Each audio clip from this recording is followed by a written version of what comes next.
கூடி நிற்கிற உறவுகளே, நாளைய இந்த தமிழ் சமுதாயத்தை ஒரு வலிமை மிகுந்த, ஆற்றல் மிகுந்த தமிழ் சமுதாயமாக மாற்ற இருக்கிற இளந்தர தலைமுறை பிள்ளைகளே, தாய்மார்களே, என் உயிர்க்கினிப்பான உறவுகளே, உங்கள் அனைவருக்கும் என்னுடைய வணக்கம். 50 ஆண்டுகளுக்கு முன்பதாக இந்த தேசம் படிப்படியாக உருவாகி வந்த போது, இந்த தேசத்தை காங்கிரஸ் கட்சி ஆட்சி அதிகாரம் செய்து கொண்டிருந்த போது, பகுத்தறிவை இந்த மக்களுக்கு கற்பிக்க வேண்டும் என்ற நோக்கத்திலே, இந்த மக்களுடைய மேம்பாட்டை நாம் எப்படியேனும் சாத்தியப்படுத்த வேண்டும் என்ற நோக்கத்திலே அன்று பல புரட்சி கீதங்கள் இந்த தேசத்திலே முளைத்தது. பல புரட்சி பாடல்கள் இந்த தேசத்திலே உலா வந்தது. புரட்சி இந்த தேசத்தை மாற்றி மறுகட்டமைப்பு செய்யும் என்கின்ற நம்பிக்கை மக்கள் மத்தியிலே வந்தது. புரட்சி பாடல்கள் நம்மிடத்தே ஒரு பெரிய எழுச்சியையும் ஒரு மாற்றத்தையும் ஏற்படுத்தியது. அப்படி ஒரு பாடல்தான், ஒரு திரைப்படத்தில் இடம்பெற்ற பாடல்தான், அன்னார்ந்து பார்க்கின்ற மாளிகை கட்டி அதில் அருகில் ஓலை குடிசை கட்டி பொன்னான உலகென்று பெயருமிட்டால் இந்த பூமி சிரிக்கும் அந்த சாமி சிரிக்கும் என்று எங்கள் புரட்சி கவிஞன், மக்கள் கவிஞன் பட்டுக்கோட்டை கல்யாண சுந்தரம் அவர்கள் பாடி ஐயா மக்கள் திலகம் எம்ஜிஆர் அவர்கள் நடித்த பாடல். 50-60 ஆண்டுகளுக்கு முன்பதாக அன்று வாழ்ந்த மக்களுடைய உண்மை நிலையை மக்களுக்கு எடுத்து வைத்த பாடல். பணக்காரர்கள் அடுக்குமாடி குடியிருப்புகளில் வாழ்கிறார்கள். உயர்ந்த கோபுரங்களும் கட்டடங்களும் மாளிகைகளும் எங்கள் தேசத்திலே உயர்ந்து நிற்கிறது. அதற்கு பக்கத்திலே ஓலை குடிசைகள் இருப்பது எப்படி நியாயம்? எப்படி கூரைகளும் ஓலை குடிசைகளும் இடிந்த வீடுகளும் இந்த உயர்ந்த கட்டடங்களுக்கு பக்கத்திலே இருப்பது எப்படி சமத்துவமாகும்? எப்படி அனைவருக்கும் சமமான தேசமாக இந்த நிலைமை எப்படி கருதப்படும்? எல்லோருக்கும் சமத்துவம் வேண்டும், எல்லோருக்கும் சமதர்மமான வாழ்க்கை வேண்டும், அனைவருடைய வாழ்க்கை தரமும் சீராக இருக்க வேண்டும் என்று புரட்சி பாடினார்கள். மக்கள் எல்லோரும் நம்பினார்கள். யார் இந்த பாட்டை பாடியது? அன்றைய தேதியிலே திராவிட முன்னேற்ற கழகத்தை ஆதரித்த ஐயா எம்ஜிஆர் பாடினார்கள். மக்கள் எல்லாம் நம்ப தொடங்கினார்கள். கலைஞர் கருணாநிதியும் திராவிட முன்னேற்ற கழகமும் ஆட்சியையும் அதிகாரத்தையும் கைப்பற்றினால் நமது வாழ்க்கையும் மாறிவிடும். இன்று குடிசையிலே வாழ்கின்ற, இந்த குப்பங்களிலே வாழ்கின்ற நமது வாழ்க்கை அன்னார்ந்து பார்த்து வாழ்கின்றோம். இந்த மாளிகைகளை பார்த்து நமது வாழ்க்கை மாறிவிடும். நம்பினார்கள் மக்கள், நம்பினார்கள். காங்கிரஸ் கட்சியினுடைய ஆட்சியை இந்த புரட்சி பாடல்கள் தோற்கடித்தது. காங்கிரஸ் கட்சி அதர பாதாளத்திற்கு தள்ளியது. திராவிட முன்னேற்ற கழகம் ஆட்சியும் அதிகாரத்தையும் கைப்பற்றியது. இந்த ஆண்டோடு சரியாக 50 ஆண்டுகள் ஆகிறது திமுகவும் அதிமுகவும் இந்த நாட்டை கைப்பற்றி. 50 ஆண்டுகள், உலகத்தின் மிக உன்னதமான 50 ஆண்டுகள். இந்த 50 ஆண்டுகள் உலகத்திலே இருக்கக்கூடிய எல்லா கண்டுபிடிப்புகள், இருக்கிற எல்லா தகவல் தொழில்நுட்பங்கள், எல்லா விஞ்ஞான கண்டுபிடிப்புகள் உருவானது இந்த 50 ஆண்டுகளிலே. எல்லா மனிதனும் காரை பார்க்கக்கூடிய காலம் இந்த 50 ஆண்டுகளிலே கழிந்தது. எல்லோருக்கும் தகவல் தொழில்நுட்பம் கரங்களிலே கிடைக்கப்பெற்றது இந்த 50 ஆண்டுகளிலே. மனிதன் நிலாவிற்கு சென்றது இந்த 50 ஆண்டுகளிலே. தகவல் தொழில்நுட்ப சாதனங்களை நம் கரங்களிலே வைத்து பேசியது இந்த 50 ஆண்டுகளிலே. வானுயர கட்டடங்களை கட்டி உலகம் முழுவதும் வியந்து நின்றது இந்த 50 ஆண்டுகளிலே. மனித வாழ்வியலில், மனித வாழ்க்கையில் மிக உன்னதமான 50 ஆண்டுகள். இந்த 50 ஆண்டுகள் நாம் திமுகவிடமும் அதிமுகவிடமும் கொடுத்திருந்தோம். சரியாக 25 ஆண்டு காலம் இவர், 25 ஆண்டு காலம் அவர், 50 ஆண்டுகள் ஆண்டார்கள். எங்கள் தேசம் இன்று வளர்ந்திருக்கிறது. எங்கள் கண்முன்னே நாங்கள் பார்க்கிறோம். கண்முன்னே வானுயர வளர்ந்திருக்கிற கட்டடங்களை நாங்கள் பார்க்கிறோம். எங்கள் கண்முன்னே பெரிய மாளிகைகளை நாங்கள் பார்க்கிறோம். உலகத்தரம் வாய்ந்த மருத்துவமனைகளை நாங்கள் எங்கள் கண்முன்னே பார்க்கிறோம். உலகத்தரம் வாய்ந்த கல்லூரிகளை எங்கள் கண்முன்னே நாங்கள் பார்க்கிறோம். உலகத்தரம் வாய்ந்த பள்ளிக்கூடங்களை எங்கள் கண்முன்னே நாங்கள் பார்க்கிறோம். உலகத்தரம் வாய்ந்த 5 நட்சத்திர விடுதிகளை நாங்கள் எங்கள் கண் முன்னே பார்க்கிறோம். பல கோடிக்கணக்கான ரூபாய் மதிப்பிலே உலா வருகிற சொகுசு கார்களை எங்கள் கண் முன்னே நாங்கள் பார்க்கிறோம்.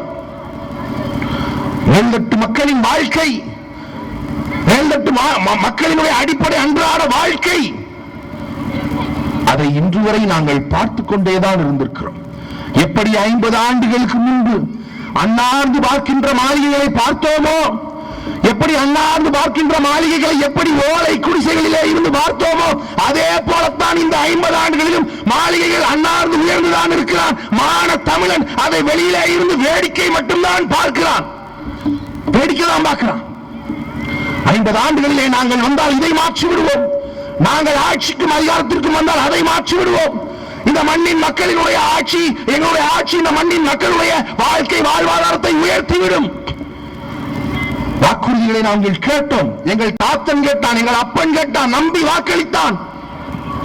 இன்று இந்த இனம் இலவசமாய் எது கிடைக்கும் என்று பரிதவித்துக் கொண்டு தவித்துக் கொண்டு வரிசை கட்டி நிற்கிறது. இந்த இனம் உலகத்தின் மூத்த இனம், உலகத்தின் மிக பெரிய இனம், வரிசை கட்டி இலவசத்திற்கு காத்து நிற்கிறது. 50 ஆண்டு காலம் திராவிட கட்சிகளுடைய ஆட்சி அதிகாரம் நம்ம இலவசத்திற்காக வரிசை கட்டி நிற்கக்கூடிய நிலைமையை வைத்திருக்கிறது.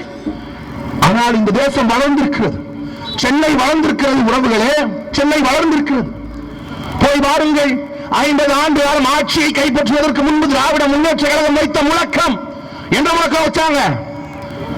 இந்த தேசத்திலே தங்கம் வாங்க சாந்தாலால், வெள்ளி வாங்க பஜன்லால், வைரம் வாங்குவதற்கு மஞ்சூர்லால், துணி வாங்குவதற்கு சாந்தால் பஜன்லால், அப்படி எவனோ லால் லால் மார்வாடி எங்கள் தேசத்தின் பொருளாதாரத்தை கைப்பற்றி வைத்திருக்கிறார்கள். முழங்கியது திராவிட முன்னேற்ற கழகம், திமுக. 50 ஆண்டுகள் ஆகியிருக்கிறது. இன்னைக்கு இந்த தேசத்தில் எது தமிழன் இருக்குது? தமிழன் 50 ஆண்டுகள் நீங்கள் ஆட்சியும் அதிகாரமும் செய்த 50 ஆண்டுகளிலே தமிழன் இப்ப என்ன இருக்குது? தமிழனுடைய கடைசி பொட்டு தங்கம், தன் தோடு தொங்கட்டா மூக்குத்தி முதற்கொண்டு தமிழனுடைய கடைசி பொட்டு தங்கம் வரை மார்வாடியினுடைய வைப்பகத்தில் எதனா இருக்குது? 50 ஆண்டுகளுக்கு முன்பு சொன்னீங்களே இவர்கள் தான் எங்களை அழிக்கிறார்கள் என்று. இன்று 50 ஆண்டுகளிலே எல்லாம் சரியாய் மாறிவிட்டதா? சரியாய் மாறிவிட்டதா? இன்று மார்வாடிகள் இல்லையா? இந்த தேசத்தில் இருக்கக்கூடிய ஒட்டுமொத்த தமிழ்நாட்டினுடைய ஒட்டுமொத்த நிலப்பரப்பிலே 60 விழுக்காடு நிலத்தை மார்வாடி தன் வசத்திலே வைத்திருக்கிறான். இந்த 50 ஆண்டுகளிலே நீங்களும் நானும் நம்பி நம்பி ஓட்டு போட்டோமே திமுகவுக்கும் அதிமுகவிற்கும் நமது நிலங்களை விற்றிருக்கிறார்கள். போய் பாருங்க, இந்த தேசத்திற்கு ஒரு குண்டூசி வரணும், இந்த தேசத்திற்கு ஒரு பெரிய விமானம் வரணும். ஒரு குண்டூசியில இருந்து இந்த தேசத்திற்கு வரக்கூடிய பெரிய உயர்ந்த தொழில்நுட்பம் வரை இறக்குமதி செய்கிறது சவுகார்பேட்டையில் இருக்கிற மார்வாடி. தமிழன் என்ன பண்றான்? தமிழ் என்ன பண்றான்? இங்கே அதே பாரிமுனையிலிருந்து விரட்டி அடிக்கப்பட்ட தமிழர்கள் பாதி பேர் இதே எழில் நகருக்குள்ளே கண்டிகனுக்குள்ளே வாழ்றாங்க. மீதம் மிச்சம் கொஞ்சம் தமிழர்கள் என்ன வாழ்றான்? மார்வாடி எப்போ சட்டத்தை சாத்துவான், கீழே நம்ம கோணி பைய விரிச்சுட்டு குடும்பம் நடத்தலாம் ஏக்கத்தின் தவிர்ப்புல மார்வாடி சட்டம் போடுறதுக்காக காத்திருக்கிற இளைஞர்கள தமிழர் இருக்காண்டா. ஒரு தள்ளுவண்டி ரிக்ஷாவில் மேல ஒரு தார்பாயை பார்த்து புருஷனும் ஒன்னாட்டியும் தமிழ்நாட்டில் குடும்பம் நடத்துறானா இல்லையா?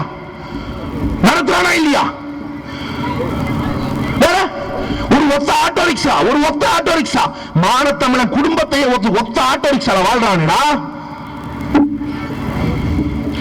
மாளிகைகள் இங்க யாருக்கு இருக்குது?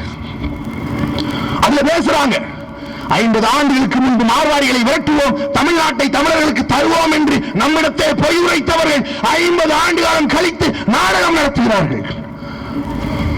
நமக்கு பயணத்தில் சவுகார்பேட்டைய ஐயா மதிப்பிற்குரிய மு.க. ஸ்டாலின் அவர்கள், இந்த இனத்தினுடைய தளபதி ஐயா ஸ்டாலின் அவர்கள் சொல்லுகிறார்கள், மார்வாடிகளை தமிழ்நாட்டை விட்டு போக விரும்பினாலும் நாங்கள் அனுமதிக்க மாட்டோம்.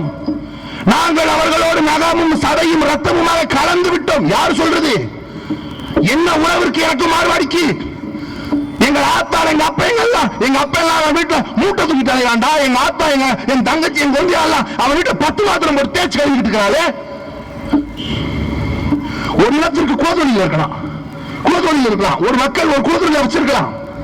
முடிவுறுத்துறது ஒருத்தனுக்கு குலத்தொழிலா இருக்கலாம், துணி விளக்கிறது ஒருத்தனுக்கு குலத்தொழிலா இருக்கலாம், நகை செய்யறது ஒருத்தன் குலதொழிலா இருக்கலாம், சமையல் செய்யறது ஒருத்தன் குலதொழிலா இருக்கலாம். ஒரு இனத்திற்கு 10 பாத்திரம் தைக்கிறது குலதொழிலா இருக்க முடியுமா? அப்படி இருந்திருக்குதே இந்த இனம் 50 ஆண்டுகளாக அடிமைப்பட்டு கிடக்குதே இந்த தேசத்துல. என்ன இருக்குது? நான் கேட்கிறேன், யார் நீங்கள்? கண்ணகி நகர், செம்மஞ்சேரி, இந்த எழில் நகர், இந்த பகுதியில் வாழ்கிற தமிழ் பெருங்குடி மக்கள் யார் நீங்கள்? யார் நீங்கள்? ஒரு காலத்திலே மெட்ராஸை உங்கள் பூர்வ நிலமாய் கொண்ட மெட்ராஸ் வாசிகள், சென்னை வாசிகள், உங்கள் தாய் நிலம் எங்கே இருந்தது? ஒரு காலத்திலே உங்கள் தாய் நிலம் எங்கே இருந்தது? புதுப்பேட்டையில் இருந்தது, மயிலாப்பூர்ல இருந்தது, சேந்தோப்புல இருந்தது, திடீர் நகர்ல இருந்தது, சைதாப்பேட்டையில் இருந்தது, சிலேட்டுப்புறத்தில் இருந்தது. பல பகுதிகள், சென்னை முழுவதும் பரவி வாழ்ந்த மக்கள் நீங்கள். தமிழர்கள், மண்ணின் மைந்தர்கள், பூர்வகுடி மக்கள். ஆண்டாண்டு காலமாய் தலைமுறையாய் சென்னையே உங்கள் சொந்த நிலமாய் வாழ்ந்த மக்கள். இன்னைக்கு வாழ்ற இடம் யாருடைய இடம்? இது நமது நாடுதான், தமிழ்நாடுதான், நம் நாடுதான். ஆனால் ஆண்டாண்டு காலமாய் நான் வாழ்ந்த என் நிலத்திலே இருந்து என்னை அடித்து துரத்தி எனக்கு கொஞ்சம் கூட சம்பந்தம் இல்லாமல் 25 கிலோமீட்டர் தொலைவில் என்னை கொண்டு வந்து தூக்கி போட்டிருக்கிறேன். அப்ப நான் வாழ்ந்த பகுதி யாருக்கான பகுதியாக மாறி இருக்குது? தமிழன் நாகரிகத்திலே சிறந்தவன் தோழர்களே. நாகரிகத்தின் உச்சத்திலே வாழ்ந்தவன் தமிழன். உலக நாகரிகங்கள் சொல்லுகிறது, நதியின் கரையிலே நாகரிகம் பிறந்தது என்று உலகின் சிறந்த நாகரிகங்கள் சொல்லுது. நாங்கள் நதிக்கரையிலே வாழ்ந்தவர்கள். அடையாறு நதிக்கரையிலே வாழ்ந்தோம், கூவம் நதிக்கரையிலே வாழ்ந்தோம். என் அப்பா வயசு 50 வயசுல இருக்கிறவங்கள்ட்ட நான் கேட்கிறேன், கூவம் என்ன கழிவுநீர் சாக்கடையா? அடையாறு 50 ஆண்டுகளுக்கு முன்பு கழிவுநீர் சாக்கடையா இருந்ததா? கூவமும் அடையாறும் நதிகள், ஆறுகள், அதிலே நல்ல தண்ணீர் ஓடியது 50 ஆண்டுகளுக்கு முன்பதாக. இந்த 50 ஆண்டுகளிலே திமுக, அதிமுக 2 பெரிய நதிகளை, 2 பெரிய ஆறுகளை சாக்கடை கால்வாய்களாக மாற்றி இருக்கிறது. சாக்கடை கால்வாய்களா? நான் வாழ்ந்த பகுதி எங்க? நதியின் கரையை விட்டே நான் கலைந்து போகக்கூடாது, நதியின் கரையை விட்டு ஒதுங்கி போகக்கூடாது என்று அந்த நதியின் கரையிலேயே கடைசி வரை வாழ்ந்தேன். 50 ஆண்டுகளாக ஆட்சி செய்த ஆட்சியாளர்கள் இந்த மண்ணிற்கும் மக்களுக்கும் சம்பந்தம் இல்லாத பரதேசிகளை, பிற மாநிலத்து மக்களை எங்கள் நதிக்கரையை தாண்டி பட்டா போட்டு கொடுத்தார்கள். போட்டிருக்கிறானே பட்டா. அடையாறுல யாரு வாழ்றா? தமிழன் வாழ்றானா? பெசன்ட் நகர்ல யாரு வாழ்றா?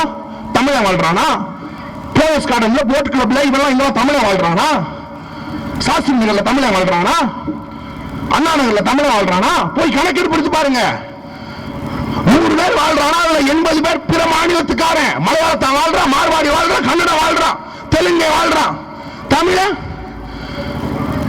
மண்ணின் மைந்தர்களை பரதேசி என்று சொன்னார்கள், புறம்போக்கு என்று சொன்னார்கள். நான் வாழ்ந்த இடம்லாம் புறம்போக்காய் போயிடுச்சான். யார் சொன்னது? இந்த மண்ணிற்கு கொஞ்சம் கூட சம்பந்தம் இல்லாத கருணாநிதியும் ஜெயலலிதாவும் சொல்லுகிறார்கள், மண்ணின் மைந்தர்களை பார்த்து நீங்கள் புறம்போக்கு, வெளியே ஏறுங்கள் என்று. இந்த மண்ணிற்கு சம்பந்தம் இல்லாத தெலுங்கர் கருணாநிதி, கன்னடர் ஜெயலலிதா சொல்லுகிறார்கள். யாரை பார்த்து? மான தமிழனை பார்த்து சொல்லுகிறார்கள், நீங்கள் புறம்போக்குகள், வெளியே ஏறுங்கள் என்று சொல்லுகிறார்கள். யார் நீ? 50,000 ஆண்டுகள் மூத்த தொன்ம வரலாற்று பெருமை மிகுந்த தமிழன் என்கின்ற தேசிய இனத்தின் பிள்ளை, உலகத்தின் மிக மூத்த மொழியை பேசுகிற மான தமிழன் நீ. யார் உன்னை புறம்போக்கு என்று விரட்டியது? நீ வாழ்ந்த பகுதி இதே புதுப்பேட்டையில போய் பாருங்க. ஆயிரக்கணக்கான குடிசைகளை 2-3 நாள்ல வச்சு இடிச்சு தள்ளிட்டான். அந்த மக்களை கொண்டு வந்து இந்த பகுதியை போட்டிருக்கிறாங்க. என்னடா ஆச்சு அந்த பகுதி? அங்க போய் எட்டி பார்த்தா தொப்பையும் நொந்தையும் இருக்கிற மார்வாடிக்கு, மலையாளத்தானுக்கும், கன்னடனுக்கும், தெலுங்கனுக்கும் வாக்கிங் போறதுக்கு பார்க் போட்டு வச்சிருக்கான். நடக்கிறதுக்கு பார்க்கா மாத்தி வச்சிருக்கான். நான் ஆண்டாண்டு காலமாய் வாழ்ந்த வீட்டை இடித்து தரைமட்டமாக்கி நாசமாக்கி. நான் என்ன கலெக்டர் வேலையா பார்த்துக்கிட்டு இருந்தேன்? மெட்ராஸ்ல கலெக்டர் வேலையா பார்த்துக்கிட்டு இருந்தேன். வண்டி ஓட்டுனேன், மெக்கானிக் செட்டில் வேலை பார்த்தேன், ஆட்டோ ஓட்டுனேன், சூரியாவரத்தை தெருவில் போட்டு கடை போட்டு வாழ்ந்துகிட்டு இருந்தேன். எங்க வீட்டு பெண்கள் எல்லாம் கூறு கட்டி காய்கறி வித்துக்கிட்டு இருந்தாங்க, பூ வித்துக்கிட்டு இருந்தாங்க, கீரை கட்டி வித்துக்கிட்டு இருந்தாங்க, சிறு சிறு வியாபாரங்கள் பார்த்துக்கிட்டு இருந்தாங்க, மெட்ராஸ்ல வியாபாரம் பார்த்துக்கிட்டு இருந்தாங்க. அங்க வறுமையில் இருந்த எங்கள் தாய் தமிழ் அங்க பக்கத்துல அக்கம் பக்கத்தில் இருக்கிற வீடுகளில் 10 பாத்திரம் வச்சு வாழ்ந்துகிட்டு இருந்த அடித்தட்டு ஏழ்மைகள் வாழ்ந்த மக்கள், அந்த மக்களை எல்லாம் 15 ஆண்டுகளிலே இந்த திட்டத்துக்கு பேர் தெரியும்ல, சென்னையிலிருந்து சென்னை வாசியை அப்புறப்படுத்திய திட்டத்துக்கு பேர் என்ன தெரியுமா? திட்டத்துக்கு பேர் தெரியுமா? இந்த திட்டத்தின் பெயரை நாம் கேட்டால் தமிழர்கள், தமிழர்கள் எல்லாம் அவமானப்பட்டு அசிங்கத்திலே தலைகுனிய வேண்டிய பெயர் இந்த திட்டத்திற்கு வச்ச பெயர் சிங்கார சென்னை. திட்டத்திற்கு பேர் சிங்கார சென்னை. அப்ப சென்னையின் சிங்காரத்திற்கு சென்னை வாசி கேடாய் போயிட்டானா?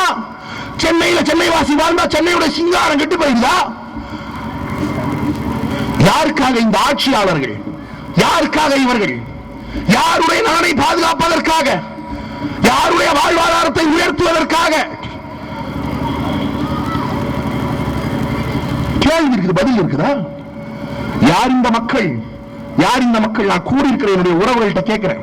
நான் கேட்கிறேன், சென்னையிலிருந்து பல்வேறுபட்ட இடங்களில் உங்களை அடிச்சு விரட்டினாங்க. எல்லாரும் வீட்டை காலி பண்ணுங்கப்பா, வீட்டை இடிக்க போறோம்ப்பா, உங்களுக்கு புது வீடு கொடுக்க போறோம்ப்பா அப்படின்னு சொன்ன உடனே ரொம்ப நன்றி, மிக்க மகிழ்ச்சி. எத்தனை பேர் கிளம்பி வந்தீங்க? எத்தனை பேர் கிளம்பி வந்தீங்க? அங்கே போராடாமல் வந்தது எத்தனை பேர்? எப்படியாவது இருந்த இடத்துல இருந்து விட வேண்டும் என்று கடைசி வரை போராடாமல் வந்தது எத்தனை பேர்? உள்ள இருக்கிற எல்லா மக்களும் எப்படியாவது சென்னையிலேயே வாழ்ந்து விட வேண்டும் என்று போராட ஆயிரக்கணக்கான மனுக்களை அள்ளி கொடுத்தீர்களே, உங்கள் போராட்டம் பயன்படுதா?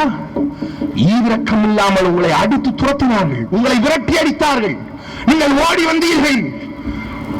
பல ஆண்டுகள் வேலை வாய்ப்பு இல்லாமல் தவித்தீர்கள் இதே பகுதியில். யாரு துரத்துனது? யாரு உங்களை துரத்துனது? ஒன்னு கலைஞர் கருணாநிதி அவர்கள், அம்மையார் ஜெயலலிதா அவர்கள். இவர்கள் 2 பேரை தாண்டி உங்களை யார் துரத்துனது? இந்த பகுதிக்குள்ள உங்களை துரத்தி வச்சது யாரு? துரத்தும் போது இருக்கிற கோபம், துரத்தும் போது வந்த கோபம், துரத்தும் போது அவர்கள் மேல் வந்த எரிச்சல், துரத்தும் போது அவர்களை பழிவாங்க வேண்டும் என்று துடித்த உங்கள் உணர்வு இங்கே வந்தவுடன் ஏன் மழுங்கி போனது? அடித்து துரத்தியவனுக்கு கொடியும் தோரணையும் போட்டு கொண்டாடுகிறீர்களே, அவ்வளவு அறியாமையிலே உங்களை தள்ளுவது யார்? அடித்து விரட்டியவனுக்கு, வாழ்வாதாரத்தை பறித்தவனுக்கு, கேள்விக்குறியாக நமது வாழ்க்கையை நிற்க வைத்தவனுக்கு மீண்டும் அதிகாரத்தை தர துடிப்பது ஏன்?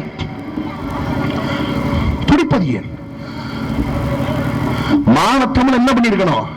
திரைப்படத்தை நம்ம என்ன விரும்புறோம்? ஒரு திரைப்படத்தை நம்ம என்ன விரும்புறோம்? வன்மம்.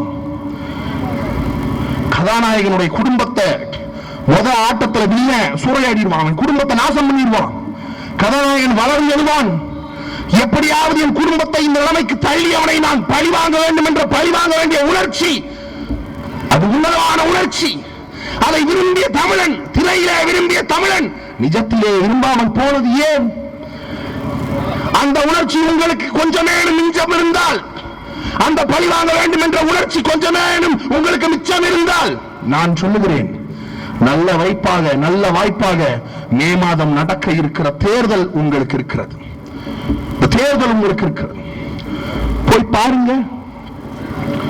லட்சத்துக்கும் அதிகமான மக்களை குடியமர்த்தி வைத்திருக்கிறார்கள் இந்த பகுதியில். எழில் நகர்ல, கண்ணகி நகர்ல, செம்மஞ்சேரியில் லட்சக்கணக்கான மக்கள். இவர்களுடைய வாழ்வாதாரம் என்னவா இருக்குது? இன்னைக்கு வர பாரிமுனையில போய் கூடைய போட்டு வியாபாரம் பார்க்க எண்ணற்ற பெண்மணிகள் எங்கள் தேசத்திலே இருக்கிறார்கள். இதே கண்ணகி நகர்ல இருக்கிறாங்க. இன்னும் மயிலாப்பூர் அடையாருக்கு போய் 10 பாத்திரம் தேய்ச்சி கொடுக்கிறதுக்கு எண்ணற்ற எங்கள் அக்காமார்கள், எங்கள் அம்மாமார்கள் இங்கிருந்து பேருந்திலே பல மணி நேரம் கால் எடுக்க போய் வேலை பார்த்து வருகிறார்கள். குறைந்தபட்ச வேலை வாய்ப்பு, குறைந்தபட்ச தொழில் வாய்ப்பு, குறைந்தபட்ச வேலை வாய்ப்பு இங்க இருக்குதா? நான் உங்கள்கிட்ட ஒரு சவாலா கேட்கிறேன், சவாலா சொல்றேன். நான் சொல்றேன், இந்த தேசம் யாருடைய தேசம்? தமிழ்நாடு யாருடைய நாடு? தமிழர்களுடைய நாடு, தமிழ்நாடு.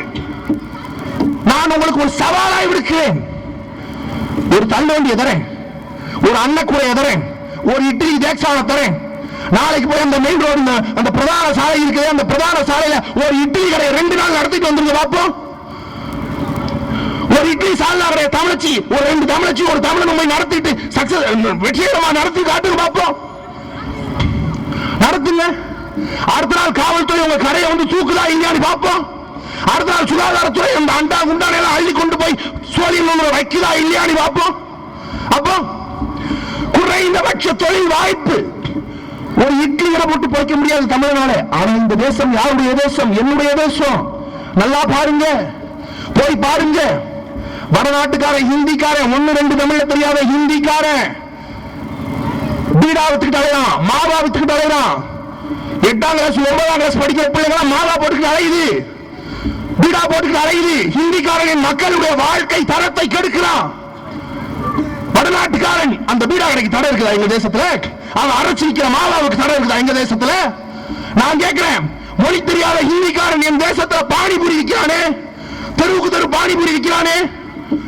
இட்லி விற்கிற எங்க ஆத்தாளுக்கும் எங்க அக்காளுக்கும் கொடுக்கிற தடையை ஏண்டா ஹிந்திக்காரனுக்கு தரல? இந்த கேள்வி இருக்குதா இல்லையா? அப்ப இந்த நாடு, இந்த அரசு, இந்த ஆட்சியாளர்கள் யாருக்கான ஆட்சியாளர்கள்? யாருடைய வாழ்வாதாரத்திற்கான ஆட்சியாளர்கள்? இவர்கள் யாருக்கானவர்கள்? நான் கேட்கிறேன். இருக்கிற கார்பரேட் நிறுவனம் இருக்குது, 1000க்கும் அதிகமான பன்னாட்டு பெருநிறுவனம் நம்ம தொகுதியில் இருக்கு, நம்ம தொகுதிக்குள்ள இருக்கு. வேலை வாய்ப்பு, ஹவுஸ் கீப்பிங், செக்யூரிட்டி, டிரைவர், இதர மாதிரியான வேலை வாய்ப்பு மட்டுமே 2 லட்சத்துக்கும் அதிகமான வேலை வாய்ப்பு கொட்டி கிடக்குது நமது தொகுதியில. யார் பார்க்கிறா அந்த வேலையெல்லாம்? யார் பார்க்கிறா? 3 வருஷத்துக்கு முன்னாடி நம்ம பார்த்துக்கிட்டு இருந்தோம், இன்னைக்கு இறக்குமதி பண்ணியிருக்கானே ஒரிசாவில இருந்தும் பீகார்ல இருந்தோம். இதே சன்மார் என்கின்ற நிறுவனம் இருக்குது, போய் பாருங்க காரப்பாக்கத்துல. ஒரே நாள்ல 46 தமிழச்சிகளுடைய வேலையை பறிக்குது அந்த நிறுவனம். நாம் தமிழர் கட்சி சார்பாக நாங்க போய் கேட்கிறோம், ஏன் ஒரே நாள்ல 46 பொம்பளைகளை வேலையை விட்டு தூக்கிட்டீங்கன்னா, இதைய நம்பி இந்த பொம்பளைங்க எத்தனை பேர் சீட்டை பிடிச்சிருக்குதுங்க, எத்தனை பேர் மளிகை கடையை கடன் சொல்லிட்டு ஜாமான் வாங்கி வச்சிருக்குங்க, பக்கத்து வீட்டுல எதிர் வீட்லயும் 5-10 சில்லறையை கடன் வாங்கி வச்சிருக்குதுங்க. நீ கொடுக்க போற 5500 ரூபாய் சம்பளத்தை நம்பி தான் இவ்வளவு செஞ்சு வச்சிருக்கு எங்க அக்கா தாங்க. ஒரே நாள் வேலை வாய்ப்பு புரிஞ்சு விட்டுட்டீங்கன்னா என்ன ஆகுதுன்னா, அவன் சொல்றான், நீ யாரு? நீ இந்த மக்களுக்காக பேசுற? உனக்கு என்ன உரிமை இருக்கு இந்த மக்களுக்காக பேசுறதுக்கு? அப்ப நான் சொன்னேன், இந்த மக்களுக்காக பேசுவதற்காக தேர்ந்தெடுக்கப்பட்டவர்கள் இந்த மக்களுக்காக பேசினதே கிடையாது. ஆகவே நான் பேச கடமைப்பட்டிருக்கிறேன், ஏன் என்று கேட்கிறேன். அவன் சொல்றான், கண்ணகனூர்ல இருக்கவங்கள வேலை தர முடியாது. அந்த ஆங்கிலத்தில் என்கிட்ட பேசுறான், கண்ணகனூர்ல இருக்கவங்கள வேலை தர முடியாது. ஏன் தர முடியாது? என் நாட்டில் ஒரு நிறுவனத்தை நான் வர அனுமதித்திருக்கிறேன். என் தேசத்திலே நீ நிறுவனம் நடத்துற, அப்புறம் ஏன்டா என் மண்ணின் மக்களுக்கு வேலை வாய்ப்பு தர மாட்டேன்? இவங்க திருடுவாங்களா? போய் போலீஸ்ல கிளியரன்ஸ் வாங்கிட்டு வாங்க. சரி, காவல் நிலையத்துக்கு நடக்கிறோம். காவல் நிலையத்தில் ஒரு என்ஓசி கொடுங்க, தடையில்லா சான்றிதழ் கொடுங்க, இவர்கள் மீது வழக்கு இல்லை என்ற தடையில்லா சான்றிதழ் கொடுங்க. அப்படி ஒரு நடைமுறையே இல்லை என்று காவல்துறை எங்களை துச்சமாக மதிக்கிறது, விரட்டுகிறது. வேலை கொடுக்க வேண்டியவனும் எங்களுக்கு வேலை தர மாட்டானாம். எங்களுக்கு வேலை உத்தரவாதம் பெற்றுத்தர வேண்டிய காவல்துறையும் எங்களுக்கான வேலை உத்தரவாதத்தை பெற்றுத்தராதாம். அப்ப நாங்களும் எங்க நாட்டில் பிச்சை எடுத்துட்டு சாவறதா? எங்கள் கண் முன்னே பார்க்கிறோமே, எங்கள் திருநாட்டில் எங்கள் கண் முன்னே பார்க்கிறோமே, வடநாட்டுக்காரன், ஹிந்திக்காரன், மலையாளி, மார்வாடி எல்லாம் மிகுந்த செழிப்பாக வாழ்வதை எங்கள் கண் முன்னே எங்கள் பிள்ளைகள் பார்க்குது. நான் கேட்கிறேன், இதே சோழியம் தொகுதியில எத்தனை வட்டங்கள் இருக்குது? 20 வட்டம் இருக்கு. 20 வட்டமும் பூங்கா வச்சிருக்குது. எல்லா பூங்காக்களும் மக்களின் பயன்பாட்டிற்காக திறந்திருக்குது. இங்க ஒரு பூங்கா இருக்குது, இது ஏன் பூட்டி கிடக்குது? எத்தனை லட்சம் ரூபாய் இந்த பூங்காக்கிற்காக செலவு செய்யப்பட்டிருக்குது. எங்கள் பிள்ளைகள் இன்னும் சாலையில் விளையாடுது. எங்களுக்காக ஒதுக்கப்பட்ட நலத்திட்டங்களை கூட எங்களுக்கு தர மறுப்பது ஏன்? எங்களை எவ்வளவு அடிமைகள் என்று நீங்கள் நினைக்கிறீர்கள்? எவ்வளவு அடித்தாலும், எவ்வளவு உரிமையை பறித்தாலும் திரும்பி பதில் பேசாத ஊமை கூட்டம் என்று மான தமிழினத்தை இந்த ஆட்சியாளர்கள் நினைக்கிறார்கள். சீமான் என்கின்ற ஒற்றை தலைவன் வருவதற்கு முன்பு வேண்டும் என்றால் இதெல்லாம் சாத்தியமாக இருக்கும். உனக்கு வழி தருகிறவனுக்கு அந்த வழியை திருப்பித்தா அவன் அடங்குவான் என்கின்ற பொன்மொழியை நாங்கள் ஏற்கிறோம். எதற்கு நாங்கள் எங்கள் திருநாட்டில் எங்கள் ஆட்சி என்கின்ற முழக்கத்தை வைக்கிறோம்? ஏன் நாங்கள் எங்களை ஆட்சி செய்ய வேண்டும்? இந்த தேசம் கடந்த 50 ஆண்டுகளாக ஆட்சியை யாரிடம் கொடுத்துவிட்டு வேடிக்கை பார்க்கிறது?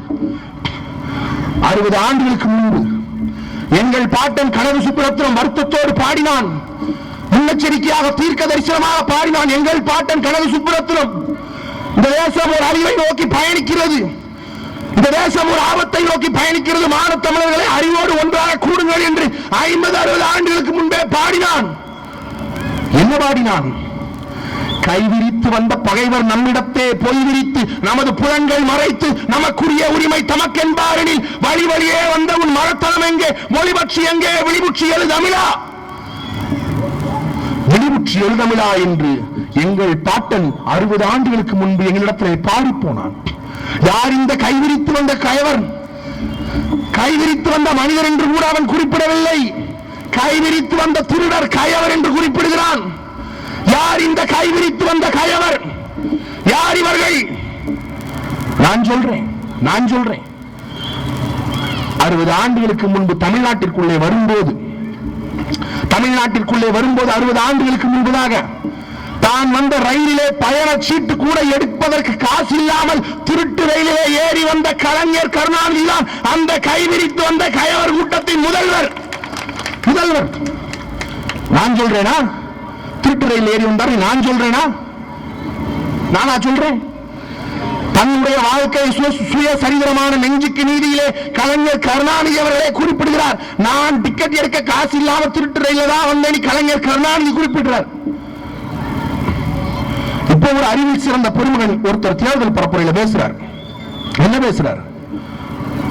கலைஞர் கருணாநிதி இல்லை என்றால் மெட்ரோ ரயில் ஏது என்று கேட்கிறார். அதுக்குதான் ஒருத்தர் பதில் செய்யறான், ரயிலே இல்லைன்னா திமுக என்ற கட்சியே ஏதுறான்னு கேட்கிறான். திருப்பி கைவிரித்து வந்த கயவர், ஒரு ட்ரெயின் டிக்கெட் எடுக்க காசு இல்லாத கலைஞர் கருணாநிதி ஆசியாவின் 10 பணக்காரர்களிலே ஒரு இடத்திலே அங்கம் வகிக்கிறார் என்றால் இந்த மண்ணையும் மக்களையும் எவ்வளவு சுரண்டி இருக்கிறார் என்று நீங்கள் சிந்தித்து பார்க்க வேண்டும். 50 ஆண்டுகளுக்கு முன்பு காமராஜர் ஆட்சி செய்கிறார். மாணவர்களுக்கு படிக்க பள்ளிக்கூடம் இல்லை. 16,000 பள்ளிக்கூடத்தை கட்டுறார். 16,000 பள்ளிக்கூடம் கட்டி முடிச்சுட்டு கீழே இறங்குறாரு. ஆட்சி முடிகிறது. ஆட்சியில எந்த கடனும் இல்லை. அணைகளை கட்டி இருக்கிறார், தொழிற்கூடங்களை உருவாக்கி இருக்கிறார். ஆட்சி முடியும் போது எந்த கடனும் இல்லை. 50 ஆண்டுகள் இவர்கள் ஆட்சி செய்தார்கள். 50 ஆண்டுகள் ஆட்சியின் முடிவிலே கணக்கை எடுத்து சொல்லுகிறார்கள் உறவுகளே. தமிழ்நாடு 2,47,000 கோடி ரூபாய் கடனிலே இருக்கிறதாம். எவ்வளவு? 2,47,000 கோடி ரூபாய் தமிழ்நாடு கடனில் இருக்கா. அப்படின்னா ஒவ்வொரு குடிமகனுடைய தலைமையிலே 33,000 ரூபாய் கடன் இருக்கு. நீங்க 33,000 ரூபாய் கடனாளி, நான் 33,000 கடனாளி. தமிழ்நாடு 2,47,000 கோடியில் கடனில் இருக்கா. பெருந்தலைவர் காமராஜர் இறந்து போகிறார். இறந்து போகும்போது அவர் வீட்டை சோதனை இடுறாங்க. சோதனைட்டா 110 ரூபாய் காசு இருக்குது, 2 கிழிஞ்ச சட்டை இருக்குது, 2 கிழிஞ்ச வேட்டி இருக்குது, ஒரு ரப்பர் செருப்பு இருக்குது. இதை தாண்டி பெருந்தலைவர் காமராஜர் வீட்டில் ஒண்ணுமே இல்லை. 2 சட்டி, 2 பாத்திரம், ஒரு அடுப்பு. இதை தாண்டி பெருந்தலைவர் காமராஜர் வீட்டில் ஒண்ணுமே கிடையாது. கலைஞர் கருணாநிதியுடைய குடும்பத்தின் கணக்கை எடுத்து பாருங்கள். ஒரு கார்பரேட் நிறுவனத்தை போல, ஒரு மாதிரி அரசை போல ஒரு அரசு என்ன எல்லாம் வைத்திருக்குமோ அது எல்லாம் கலைஞர் கருணாநிதியுடைய குடும்பத்திற்கு இருக்கிறது. 1க்கு 6 படம் தயாரிக்கிற நிறுவனம், 6 படம் தயாரிக்கிற நிறுவனம். அதுல 1த்துக்கும் தமிழ்ல பேர் கிடையாது. Cloud9 என்றான், ரெட் சன் என்றான். 6 படம் தயாரிக்கிற நிறுவனம், 18 தொலைக்காட்சிகள், கலைஞர் குடும்பத்திற்கான சொத்து. 18 தொலைக்காட்சிகள், 6 ரேடியோ, 6 பண்பலை ஒளிபரப்பு நிலையங்கள். 50 ஆண்டுகளிலே எல்லாவற்றையும் மிஞ்சுவதற்கும் மிக விதமாக விமான சேவை நிறுவனம், விமானம், சொந்த விமானம், விமான சேவை நிறுவனம். 50 ஆண்டுகள்ல தமிழ்நாட்டு அரசு ஒரு 15 தொலைக்காட்சி வச்சிருக்குதுன்னா இந்த நாடு முன்னேறி இருக்குது. 50 ஆண்டுகள் ஆட்சி அதிகாரத்திலே தமிழ்நாடு அரசு சொந்தமாக ஒரு விமான நிறுவனம் வச்சிருந்ததுன்னா தமிழ்நாடு முன்னேறி இருக்குது. 50 ஆண்டுகள் ஆட்சியில தமிழ்நாடு பல கல்லூரிகளையும் பல மருத்துவமனைகளையும் பல பள்ளிகளையும் திறக்குதுன்னா தமிழ்நாடு முன்னேறி இருக்குது. ஆனா தமிழ்நாடு 2,47,000 கோடி ரூபாய் கடனில் இருக்குதா? இவர்கள் குடும்பத்து சொத்து மட்டும் ஆசியாவின் 10 பணக்காரர்களில் ஒன்று என்றால் 50 ஆண்டுகளிலே இந்த மக்களினுடைய வளத்தை திருடுவதை தாண்டி ஒரு வேளையும் இவர்கள் பார்க்கவில்லை. திருடு போயிருக்கிறது. ஒட்டுமொத்த வளங்களும் திருடு போயிருக்கிறது. நாங்கள் இந்த திராவிட கட்சிகளை நம்பி ஆட்சியை கொடுப்பதற்கு முன்பு காவிரியிலே தண்ணீர் ஓடியது, முல்லைப்பெரிய ஆட்சியிலே தண்ணீர் ஓடியது, பாலாட்சியிலே தண்ணீர் ஓடியது. எங்கள் நாடு முழுவதும் மலைகள் இருந்தது. இன்னைக்கு காவிரியில லாரி ஓடுது, பாலாத்துல லாரி ஓடுது, முல்லைப்பெரிய ஆற்றுல லாரி ஓடுது. இருந்த மலைகள் எல்லாம் கல்குவாரிகளை வைத்து இடித்து விட்டார்கள். சல்லிக்காக எல்லா மலைகளையும் இடித்து விட்டார்கள். அடுத்த தலைமுறைக்கு நம்மால் மலையை காட்ட முடியாது. அடுத்த தலைமுறைக்கு நம்மால் நதிகளை காட்ட முடியாது. அடுத்த தலைமுறைக்கு நம்மால் மைதானங்களை காட்ட முடியாது. என்னத்தை காட்ட முடியும்? அப்படியே ரோட்ல ஓடிக்கிட்டு இடிக்கிட்டோம், அப்படியே விளையாண்டுக்கிட்டோம், பள்ளிக்கூடத்துக்கு போக முடியாம. தெரியுமா உங்களுக்கு? சென்னையிலேயே பள்ளி படிப்பை பாதியிலே முடித்த பெரும்பான்மை மக்கள் வசிக்கிறது செம்மஞ்சேரியிலும் கண்ணகி நகர்லையும் தான். தெரியுமா உங்களுக்கு? பள்ளிக்கூடம். நான் கேட்கிறேன், பன்னாட்டு பெருநிறுவனம் வந்துச்சு, எம்என்சி நிறுவனம் வந்துச்சு. இந்த நிறுவனம் வர்றதுக்காக சாலை போட்டீங்க. அந்த சாலைக்கு சும்மா நான் தான் கட்டுறேன். ஆனாலும் இந்த நிறுவனம் வர்றதுக்காக சாலை போட்டீர்கள். இந்த நிறுவனம் வருவதற்காக பல தனியார் மருத்துவமனைகளை உருவாக்கினீர்கள், பல திரையரங்குகளை உருவாக்கினீர்கள். எல்லாத்தையும் உருவாக்கி கொடுத்தீங்க. யாருக்கு? எம்என்சி வர்றதுக்காக. கண்ணகி நகரிலும் செம்மஞ்சேரியிலும் லட்சக்கணக்கான மக்களை குடியமர்த்த போகிறேன் என்று தெரிந்தவுடன் ஏன் இங்கே ஒரு மருத்துவமனையை நீங்கள் கட்டவில்லை? ஏன் நீங்கள் ஒரு பள்ளிக்கூடத்தையோ ஒரு கல்லூரியையோ கட்டவில்லை? ஏன்? இன்னைக்கு வரைக்கும் பிரசவம்னா கோசா மருத்துவமனைக்கு போகணும், இல்ல எலும்பூர் மருத்துவமனைக்கு போகணும். ஒரு இதய துடிப்போ, ஒரு கை கால் முறிவோ ஏதோ வந்ததுன்னா ராயப்பட்ட மருத்துவமனைக்கு போகணும், இல்ல ராயபுரம் மருத்துவமனைக்கு போகணும், இல்ல பாரிமுனைக்கு போகணும், சென்ட்ரலுக்கு போகணும். பணம் இருக்கிறவனுக்கு இந்த தேசத்துல எல்லாமே இருக்குது, எல்லாமே இருக்குது. பணமற்ற ஏழைக்கு சுடுகாடு கூட இல்லை. இந்த தேசத்துல சுடுகாடு இல்ல, சுடுகாடு இல்ல. பணத்தை புதைக்கிறதுக்கும் எரிக்கிறதுக்கும் இந்த லட்சக்கணக்கான மக்கள் இந்த கண்ணகி நகரில் செம்மஞ்சேரியில பாடு 10,000 ரூபாய் கேட்கிறான், 5,000 ரூபாய் கேட்கிறான் ஒரு பணத்தை புதைக்கிறதுக்கு. நடக்குதா இல்லையா? இவ்வளவு லட்சம் மக்கள் பெருகி இருக்குது, மக்கள் தொகை கூடி இருக்குது. இந்த தொகுதி முழுக்க ஒரே ஒரு மின்மயானம் இருக்குதா? எலக்ட்ரிக் சுடுகாடு ஒன்னே ஒன்று இருக்குதா? இருக்குது. எங்க இருக்குது? பெசன்ட் நகர்ல. ஏன் பெசன்ட் நகர்ல இருக்குது? பென்ஸ் கார்ல போறவன், BMW கார்ல போறவன், ஆடி கார்ல போறவன் எல்லாம் பெசன்ட் நகர் தான் இருக்கிறான். இன்னும் சேராட்டோவில் தொங்குற பஸ்ல கீழே விழுற அளவு தொங்கிக்கிட்டு போற அடித்தட்டு மக்கள். அவன் இருக்கிற இடத்துக்கு அவனுக்கு மின்மயானம் இருந்தா என்ன, சாலை இருந்தா என்ன, போக்குவரத்து இருந்தா என்ன, இளவு இருந்தா என்ன? தேசம் மிகவும் சீர்கெட்ட தேசமாக இருக்கிறது. 50 ஆண்டுகள் கைவிரித்த கயவர்களிடத்தில் இந்த தேசத்தை கொடுத்தோம். இந்த மண்ணுக்கும் மக்களுக்கும் கொஞ்சம் கூட சம்பந்தம் இல்லாத தெலுங்கர் கருணாநிதிக்கு ஆட்சியை கொடுத்தோம். இந்த மண்ணுக்கும் மக்களுக்கும் கொஞ்சம் கூட சம்பந்தம் இல்லாத மலையாளி எம்ஜிஆருக்கு ஆட்சியை கொடுத்தோம். இந்த மண்ணுக்கும் மக்களுக்கும் கொஞ்சம் கூட சம்பந்தம் இல்லாத கன்னடத்து பார்ப்பனர் அம்மையார் ஜெயலலிதாவிற்கு ஆட்சியை கொடுத்தோம். இந்த தேசத்திலே தெலுங்கர்கள் செழிப்பாக இருக்கிறார்கள். இந்த தேசத்திலே கன்னடர்கள் பணக்காரர்களாக இருக்கிறார்கள். இந்த தேசத்திலே மலையாளிகளும் மார்வாடிகளும் கோடீஸ்வரர்களாக இருக்கிறார்கள். மான தமிழர்கள் ரேஷன்ல அரிசி போட மாட்டானா நீ இன்னும் காத்துக்கிட்டு நிக்கிற கோடிக்கணக்கான தாய்மார்கள் எங்கள் தேசத்திலே இருக்கிறார்கள். பெண்களுடைய வாழ்க்கையை முன்னேற்ற போகிறோம். பெண்களுடைய வாழ்வாதாரத்தை நாங்கள் மேம்படுத்த போகிறோம்.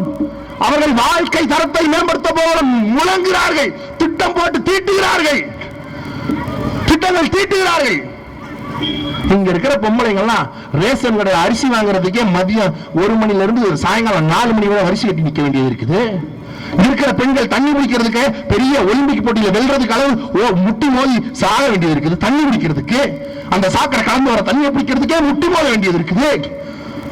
இங்க இருந்து மெட்ராஸுக்கு போகணும்னா 1 மணி நேரம் 2 மணி நேரம் போறதுக்காக காத்து புளிஞ்சு ஒரு தக்காளி பழத்தை போல இறங்க வேண்டியது இருக்குது. இவ்வளவு சிக்கல்கள் வாழ்றாங்க. இதுல பெண்களுடைய வாழ்க்கை தரத்தை நாங்கள் மேம்படுத்த போறோம்னா யாரு நம்புறது? அகதிகள் போல, அடிமைகள் போல, மிகவும் கீழான அடிமைகள் போல. ஒரு பக்கம் அரசு நம்மை கொண்டு வந்து தூக்கி எறிஞ்சிருக்குது. ஒரு பக்கம் இங்கே இருக்கிற ஆட்சியாளர்கள் நம்மை மிகவும் துச்சமாக மதிக்கிறார்கள். அரசு அலுவலர்கள் நம்மை மிகவும் கேவலமாக நடத்துகிறார்கள். எல்லாவற்றிற்கும் மேலாக எங்களை பாதுகாப்பார்கள் என்று நாங்கள் நம்பி வாழ்கிறோமே காவல்துறை, எங்களை நாய்களை விட மிகவும் கீழாக நடத்துகிறார்கள். நாய்களை விட கீழாக, மிகவும் கீழாக, இழிவாக எங்களை மான பங்கப்பட செய்து, அவமானப்பட செய்து, அசிங்கப்பட்டு கூடி போகிற அளவிற்கு நாங்கள் கீழ்த்தரமாக நடத்தப்படுகிறோம். எங்கே? எங்கள் திருநாட்டிலே, எங்கள் நல்லாட்சி வளர்ந்திருக்க வேண்டிய எங்கள் திருநாட்டிலே நாங்கள் நாய்களை விட கேவலமாக நடத்தப்படுறோம். பெருமை பேசுறான், அரசுகள் பெருமை பேசுறான். வீடு கொடுத்துட்டோம், வீடு பெரிய பங்களா கட்டி கொடுத்தாங்க. பங்களா 10க்கு 10 ஒரு வீடு, 10க்கு 10 ஒரு கூட்டு குடும்பம் வாழுதியா? 10க்கு 10 வீட்டுல புதுசா கல்யாணம் பண்ண எங்கேயா ஒதுங்கி வாழ்வான்? அப்பனா இந்த ரோட்ல வந்து படுத்து கிடக்குறாங்க. ரோட்ல வந்து புள்ள குட்டிய சந்தோஷமா இருக்கணும். வீடு கொடுத்துட்டு பெருமை பேசுறீங்க. வயசு வந்த பிள்ளை எங்கடா நிற்கும்? ஆம்பளை பிள்ளை எங்க விளையாடும்? 12 வயசு, 13 வயசு, 14 வயசு குழந்தை எங்க விளையாடும்? அந்த 10க்கு 10 வீட்டுல என்னத்தை செய்ய முடியும்? என்ன செய்ய முடியும்? கீழே போய் ஒரு பிளாக்கு கீழே நின்று கேரம் போர்டு விளையாடக்கூடாது. கேரம் போட்டு அள்ளிட்டு போயிடுறது. ஏதோ இவன் பெரிய தீவிரவாதி மாதிரி. இவனை சுகாதாரமாக, இவனை சுதந்திரமாக அவன் வாழ்ந்த இடத்துல வாழ விட்டுருக்கணும். நீ உடலையே அகதிகள் போல, கைதிகள் போல, கைதிகள் அங்க நிக்காத, இங்க நிக்காத, அங்க நின்னா உன் கேஸ், இங்க நின்னா உன் கேஸ். உள்ள காவல் நிலையத்துக்கு போனா தேவடியா முன்னாடி திட்டான்டா. எங்க ஆத்தாலையும் எங்க அக்காலையும் திட்டானா இல்லையா? யார் கேட்பது எல்லாம்? யார் தடுப்பது எல்லாம்? யார் கொடுத்த அதிகாரம்? யார் கொடுத்த அதிகாரம்? யார் கொடுத்த அதிகாரம்? அதிகாரம் மிகவும் வலிமையானது. அதிகாரம் மிக வலிமையானது. அந்த அதிகாரம் எங்கள் மக்களின் மேம்பாட்டிற்கு நாங்கள் பயன்படுத்த வேண்டும். அதிகாரம் இது யாருக்கான அதிகாரமாக இருக்கிறது? அரசியல்வாதிகள் பணம் சம்பாதிப்பதற்கு அதிகாரம் பயன்படுத்தப்படுகிறது. தலைவர்களுடைய பிறந்த நாளை கொண்டாடுவதற்கு அதிகாரம் பயன்படுத்தப்படுகிறது. இந்த தேசம் என்ன தேசம்? என்ன நிலைமையில் இருக்கிற தேசம் இந்த தேசம்? நவம்பர் மாசத்துல இருந்து டிசம்பர் மாசம் வரை ஒரு மாசம் மழை. மக்கள் அடுத்த நாள் சுவாத்துக்கு வழி இல்லாம தவிச்சுது. நாங்க வந்தோமே ஏதோ எங்கள்கிட்ட கொஞ்சம் நெஞ்ச காசை போட்டு கொஞ்சம் அரிசி பருப்பு அங்கிருந்து வாங்கி போட்டு சமைச்சு ஒரு புளியோதரையோ ஒரு வெஜிடபிள் பிரிஞ்சியோ சமைச்சு எடுத்துட்டு வந்தோமே. சாப்பாட்டிற்கு வழி இல்லாமல் எங்கள் மக்கள் வரிசை கட்டி கையேந்தி நின்றார்கள். இந்த நாடே இளவு முடிந்த வீடு போல காட்சி அளித்ததே. இந்த ஒட்டுமொத்த நாடே சென்னையை பரிதவித்தது. பாடப்புத்தகங்களை இழந்து மாணவர்கள் சிறுக சேமித்து வைத்திருந்த பணத்திலே வீட்டு உபயோக பொருட்களை இழந்த தாய்மார்கள், வேலையை இழந்து தவித்த மக்கள், சிறு வியாபாரங்களை துறந்து வாழ்ந்த மக்கள், இளவு வீடு முடிஞ்சு இப்பதான் கொஞ்சமா மக்கள் இயல்பு வாழ்க்கைக்கு திரும்புறான். கொஞ்சமா இயல்பு வாழ்க்கைக்கு திரும்புறான். நீங்க உங்க பிறந்த நாள்ல உலக சாதனை படைக்கிறீங்க. உலக சாதனை. பிரிட்டன் மகாராணி ஒட்டுமொத்த உலகத்தை அடக்கி ஆண்ட பிரிட்டனுடைய மகாராணி எலிசபெத் ராணி, அவளே மாத்து கேக்க வாங்கி வச்சு வெட்டிக்கிட்டு அவளை பேரனுக்கும் கொடுத்துட்டு பிறந்த நாளை கொண்டாடி முடிச்சிடுறா. துபாயின் ஷேக் மாமன்னர், உலக பணக்காரர்களிலே இருக்கிற முதன்மையானவர் துபாய் ஷேக், சவுதி அரேபியா ஷேக், அவரே ஒரு சின்ன ஒட்டகத்தை பிடிச்சி அதை 9 வெட்டி குடும்பத்துக்கு பிடிச்சு கொடுத்து அவர்தான் பிறந்தநாள் முடிஞ்சிருச்சு போய்கிட்டு இருக்கான். இந்த தேசத்திற்கு பிழைக்க வந்தவர்கள் ஆட்சியும் அதிகாரத்தையும் கைப்பற்றி பல கோடிக்கணக்கான ரூபாய் பணத்திலே பிறந்த நாள் கொண்டாடுகிறார்கள். பிறந்த நாள். அதுக்கு நம்ம மக்கள் போய் கட் அவுட் வைக்குது, நம்ம மக்கள் போய் பால் ஊத்துது.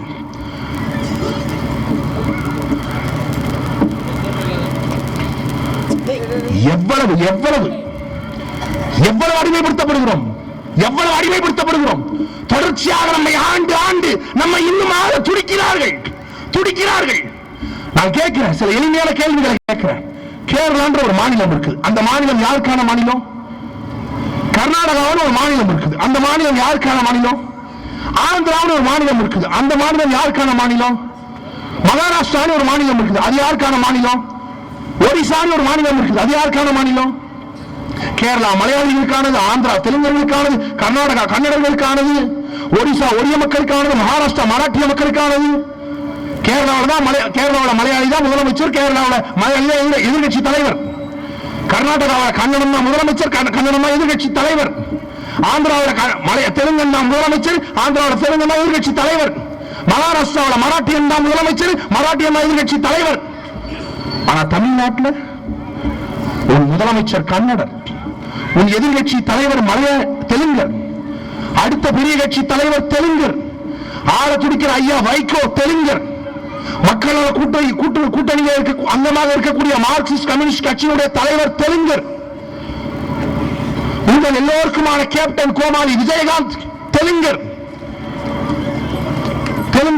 இந்த நாட்டினுடைய எதிர்காலத்தை, தமிழ் மக்களுடைய ஒட்டுமொத்த எதிர்காலத்தை தீர்மானிக்க போகிறாராம்.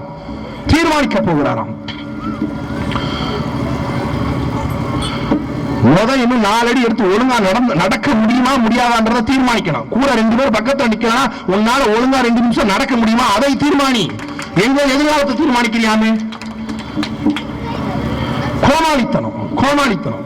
இந்த நாட்டினுடைய சபாநாயகர் தெலுங்கர், இந்த நாட்டினுடைய துணை சபாநாயகர் தெலுங்கர், இந்த நாட்டினுடைய தலைமைச் செயலர் வடநாட்டுக்காரர், இந்த நாட்டினுடைய அரசு ஆலோசகர் மலையாளி, இந்த நாட்டினுடைய டிஜிபி வடநாட்டுக்காரர், கடந்த முறை சென்னை மாநகராட்சியினுடைய கமிஷனராக இருந்தவர் மலையாளி. அப்புறம் உன் வாழ்க்கை தரமும் என் வாழ்க்கை தரமும் எப்படி முன்னேறும்? இவ்வளவு தெலுங்கர்களும், இவ்வளவு கன்னடர்களும், இவ்வளவு மார்வாடிகளும், இவ்வளவு மலையாளிகளும் நம்மை ஆட்சி செய்தால் நமது வாழ்க்கை எப்படி முன்னேறும்?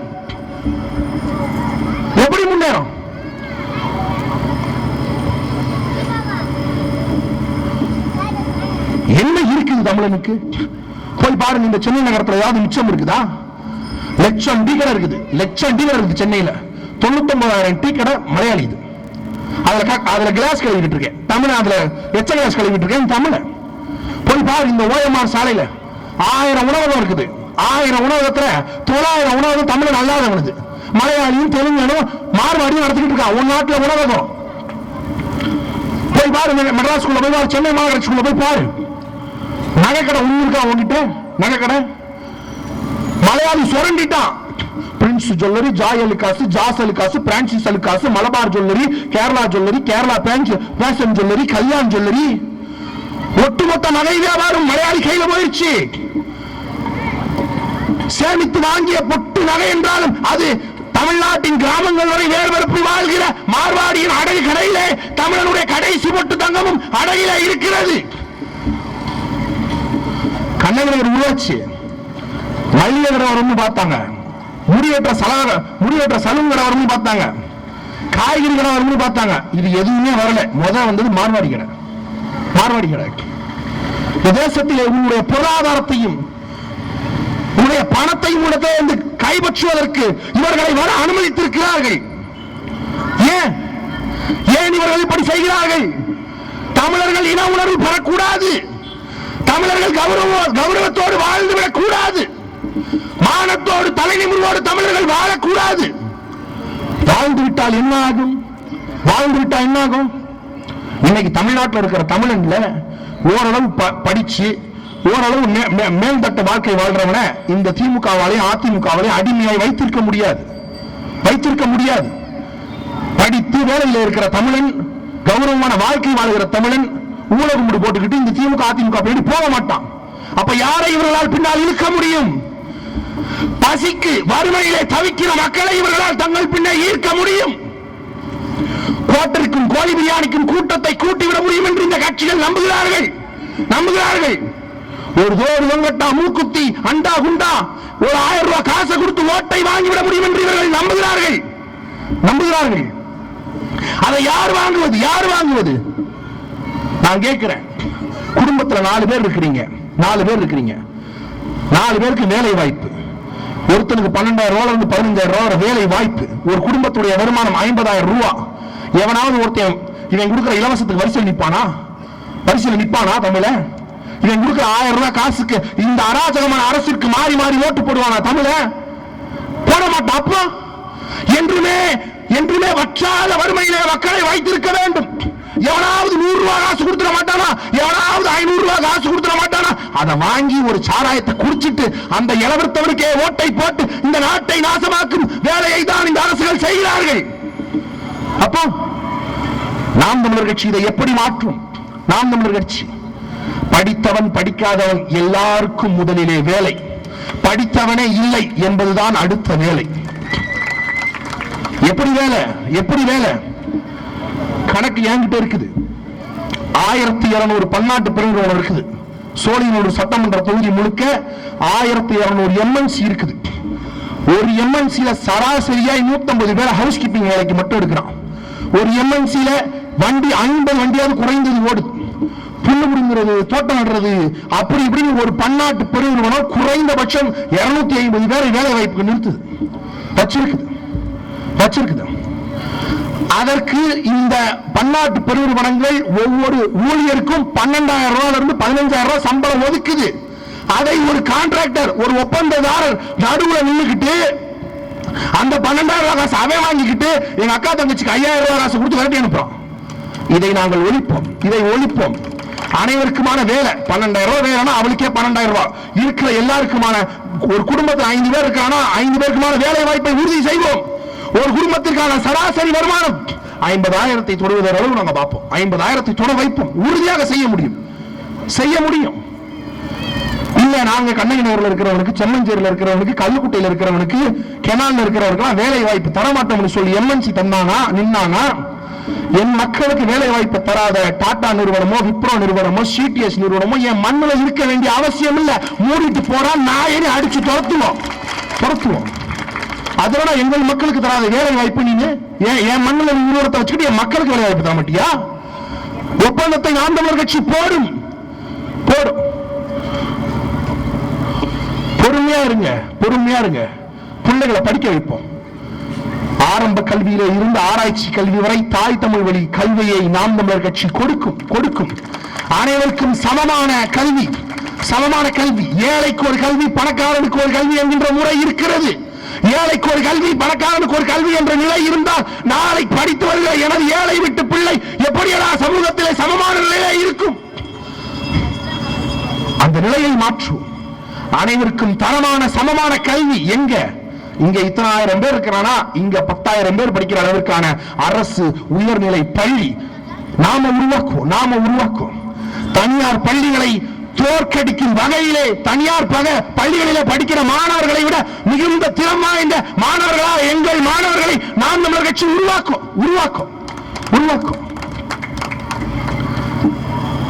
இத்தனை லட்சம் மக்களா? இத்தனை லட்சம் மக்களுக்கு குறைந்தபட்சம் 200 படுக்கை கொண்ட மருத்துவமனை தேவை இருக்குது. ஒரு ஆரம்ப சுகாதார நிலையம் ஒழுங்கா இயங்குதா? பயிற்சி மருத்துவர்களை கண்டத்திலிருந்து எடுத்து போட்டு இங்க ஆரம்ப சுகாதார நிலையத்தை நடத்துகிறார்கள்.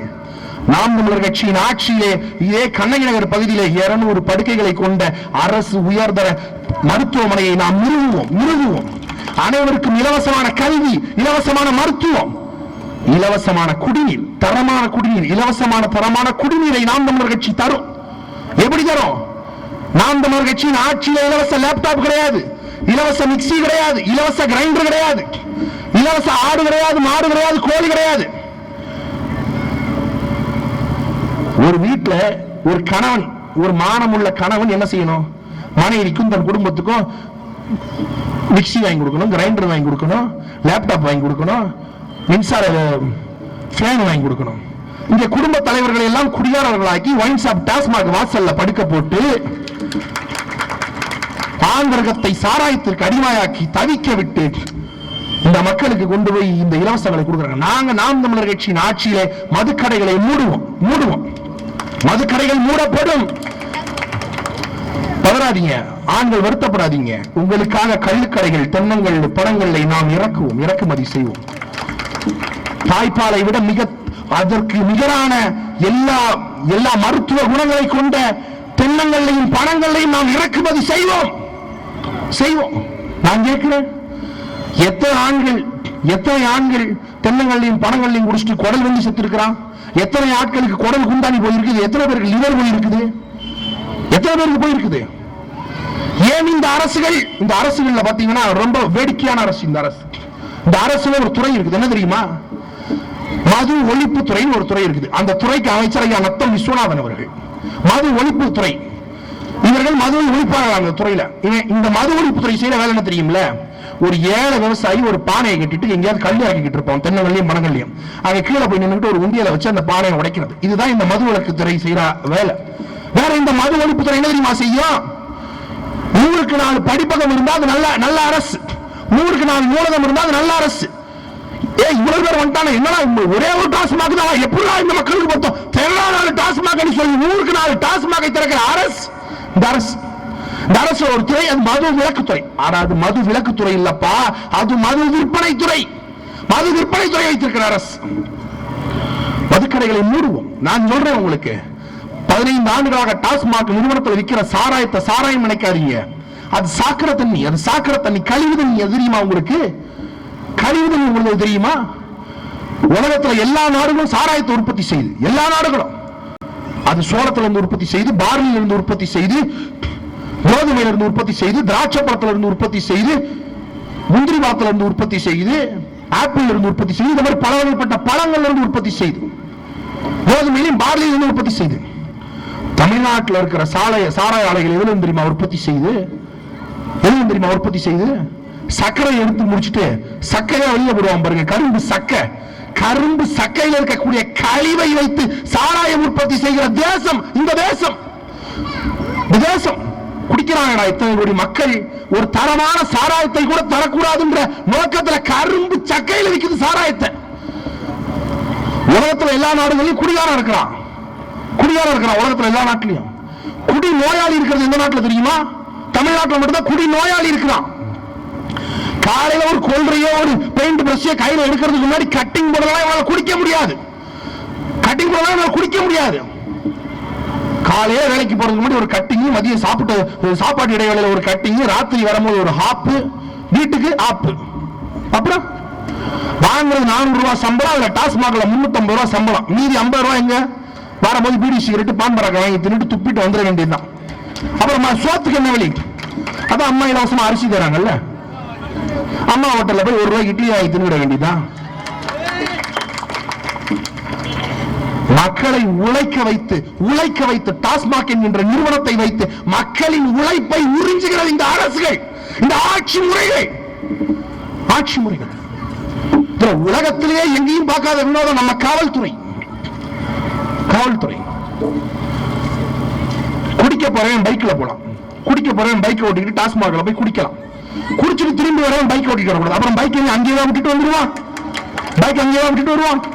திருப்பி பைக் ஓட்டிட்டு வந்து அவனை லப்புக்கு பிடிச்சிட்டு போலீஸ் ஸ்டேஷன்ல கொண்டு வச்சிருது, அவனை ஊத வச்சு நீதி கொஞ்சம் நெஞ்சதா பொண்டாட்டி அக்கா தங்கச்சி நகை நட்டு ஏதாவது இருந்தா இந்த 2000 ரூபாய் பையனை கொண்டு வந்து கட்டிடு. அடுத்த நாள் குடிக்க வச்சு ஒரு பக்கம் டாஸ்மாக்ல இருந்து பணத்தை புடுங்கிறது, குடிச்ச வண்டி ஓட்டின அவனை போலீஸ் வச்சு அடுத்து நீதி பணத்தை புடுங்கிறது. அப்புறம் நம்ம தமிழ் என்ன பண்ணுவான்? அந்த சோகத்துல அடுத்த கோட்டருக்கு போயிடுறான் தமிழ. அந்த சோகத்தை போக்குறது ஒரு இனம் தமிழர் என்கின்ற தேசிய இனம், உலகத்தின் 3வது பெரிய வல்லரசை கட்டமைத்த தமிழர் என்கின்ற தேசிய இனம் டாஸ்மாகின் வாசலில் தோல்வியுற்று நிற்கிறது. 18 வயசு புள்ள குடிக்கிறான், 18 வயசு குழந்தை குடிக்கிறான், 18 வயசு குழந்தைல இருந்து 40 வயசு ஆம்பளை குடிக்கிறான், 60-70 வயசு ஆம்பளை குடிக்கிறான். இந்த போய் பாருங்க, மேட்டுக்கு பக்கத்துல ஒரு ஒயின் ஷாப் இருக்குது, பொம்பளை எல்லாம் குடிக்குது. பாதி பொம்பளை போய் பாவம் போல நிக்குது, புருஷன் குடிச்சிட்டு போதை தள்ளாராம விழுந்து கிடக்கிறான். அவனை போய் கையேந்தி காப்பாத்தி கூட்டு வர்றதுக்கு நம்ம வீட்டு பொம்பளை பாதி போய் பாவம் போல வரிசையில கட்டி நிக்குது. யார் தேசம்? நீங்கள் 50 ஆண்டுகளாக ஆட்சி அதிகாரம் செய்த உன்னத தேசம். 4.5 ஆண்டு ஆட்சி, நாடே மற்றும் வளர்ச்சி எங்க வளர்ந்திருக்குது? ஒயின் ஷாப்ல போய் படுத்து கிடக்கிற அளவு வளர்ந்திருக்குது. வளர்ச்சி என்ன வளர்ந்திருக்குது? வட்டி கடையில 2 சீட் இருந்தது, அது 6 சீட்டா வளர்ந்திருக்குது. வேற என்ன வளர்ந்திருக்குது? வறுமை, ஏழ்மை, இந்த மக்களை வறுமையிலும் ஏழ்மையிலுமே தள்ளி வைத்திருக்கிறது. சொல்றான் டாஸ்மாகை மூடிடுவீங்கன்னு சொன்னீங்கன்னா ஆண்களுடைய வாக்கு உங்களுக்கு கிடைக்காது. நாங்க தான் தென்னம்பால் பணம்பால் 2 தேசிய பானங்களை உங்களுக்கு தரப்போறோமே, உங்க குடல் குண்டாணி கெடாத அளவு நாங்கள் நல்ல பானங்களை நாங்கள் தர்றோம், ஆண்கள் வாக்களிங்க. நமக்கு ஒரு கடமை இருக்குது. இந்த அரசுகளை ஆட்சி அதிகாரம் செய்ய விட்டோம்னா, நான் சொல்றேன், இந்த அரசுகளை ஆட்சி அதிகாரம் செய்ய விட்டோம்னு வச்சுக்கோங்க, திமுகவையோ அதிமுகவையோ ஆட்சி அதிகாரம் செய்ய விட்டோம்னா இந்த வயசுல இருக்கிற குழந்தைகள் இன்னும் 5 வருஷத்துல சாராயத்துக்கு அடிமையாகி கிடக்கும். நடக்குமா நடக்காதா? நடக்குமா நடக்காதா? இன்னைக்கு 10 வயசு 12 வயசுல இருக்கிற இன்னும் 5 வருஷம் கழிச்சு சாராயத்துக்கு அடிமையா இருப்பான். இந்த அரசுகள் இந்த ஆட்சிகளை நிறுத்தும். இவர்கள் நோக்கம் மக்கள் போதையிலே இருக்க வேண்டும், மக்கள் வறுமையிலே இருக்க வேண்டும், மக்கள் என்றுமே சிந்தித்து விடக் கூடாது. சிந்திச்சா ஓட்டு போட்ட மாட்டான், சிந்திச்சா ஓட்டு போட்ட மாட்டான். நாம் தமிழர் கட்சி ஒரு தரமான ஆட்சியை செய்ய போகிறது, தரப்போகிறது. எங்கள் மக்கள், எங்கள் திருநாட்டிலே எங்கள் மக்கள் சுமக்கிற துன்பங்களை பார்க்கும் போது எங்களுக்கு வருத்தமும் வேதனையுமாக இருக்கிறது. எங்கள் மக்கள் எங்கள் தேசத்திலே இப்படி அடிமைப்பட்டு கிடக்கிறார்களே. பெருத்த கனவோடு தேர்தலை சந்திக்க இந்த கட்சிகள் இருக்கிறார்கள். நான் சொல்லுகிறேன் ஒரு ஓட்டுக்கு குறைஞ்சது இந்த தேர்தலில் திமுகவும் சரி அதிமுகவும் சரி 3000 ரூபாய் 5000 ரூபாய் காசு தரும். ஒரு ஓட்டுக்கு தரும். குடம் தரும், அண்டா தரும், குண்டா தரும், சீலை தரும். அவன் கை சிம்பிள, அவன் சின்னத்தவன் கையில எல்லாத்தையும் கொடுக்கும். நான் உனக்கு சத்தியமா சொல்றேன், எவன் காசு கொடுத்தாலும் கேனத்தனமா மானம் வந்துருச்சு, புதுசா ரோசம் வந்துருச்சுன்னு சொல்லி காசை மட்டும் வாங்காம இருந்துறாத. நீ காசை வாங்காம இருந்துட்டேனா நீ எல்லாம் மானம் வந்து நாம் தமிழர் கட்சிக்கு தான் ஓட்ட போட போறன்ற அவன் கண்டுபிடிச்சு உன் ஓட்ட உனக்கு முன்னாடி அவன் போட்டுருவான். அவன் கொடுக்கிற காசை தயவு செய்து வாங்கு. எவனையே போய் அரும்பாடுபட்டு வெண்பாடுபட்டு உனக்காக உழைச்சு அந்த காசை கொடுக்கல. 50 வருஷம் அங்கங்க போட்ட கமிஷன், அங்கங்க போட்ட கட்டிங், சுருட்டது, லஞ்சம், ஊழல் எல்லாத்தையும் பண்ணி காசை உனக்கு தர தயாரா இருக்கிறான். வேணா கூட ஒரு 1000 ரூபாய் 2000 சேர்த்து வாங்கு. என் பணம் நம்ம பணம், நம்மள்ட்ட இருந்து ஆட்டையை போட்ட பணம் திருப்பி கொஞ்சம் எடுப்போம்.